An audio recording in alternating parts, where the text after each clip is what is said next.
বৃন্দাবনে শ্রীকৃষ্ণের বাঁকে বিহারী মন্দিরে প্রতি 2 মিনিট অন্তর অন্তর গোপালের বিগ্রহের সামনে পর্দা টেনে দেয়া থাকে।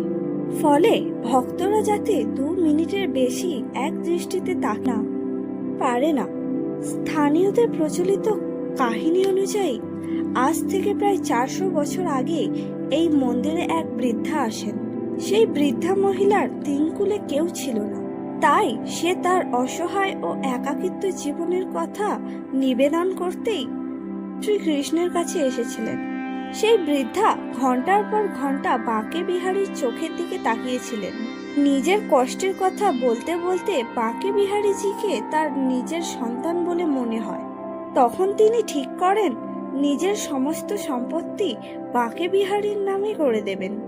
এরপরে তিনি বাঁকে বিহারীজিকে প্রণাম করে বেরিয়ে আসার জন্য পেছন ঘুরে থাকতে থাকেন। কিন্তু মন্দির থেকে বেরোতেই তার পিছন পিছন স্বয়ং বাঁকে বিহারীও মন্দির ছেড়ে বেরিয়ে আসেন। মন্দিরের পুরোহিত এই আশ্চর্যজনক ঘটনা দেখে চমকে যান। ওই মহিলা যত সামনে এগিয়ে যাচ্ছেন আর তার পিছন পিছন ছোট ছেলের মতো অনুসরণ করছেন স্বয়ং বাঁকে বিহারী। বিষয়টা দেখে পুরোহিত উপলব্ধি করেন যে মহিলার ভক্তি দেখে স্বয়ং বাঁকে বিহারীর হৃদয় কেঁপেছে। তাই তিনি বৃদ্ধার সঙ্গে ছেলের মতোই থাকতে চান। তখন বাঁকে বিহারীর কাছে হাত জোর করে তার আরাধনা করতে থাকেন মন্দিরের পুরোহিত। এরপরেই পুনরায় মন্দির বাঁকে বিহারী।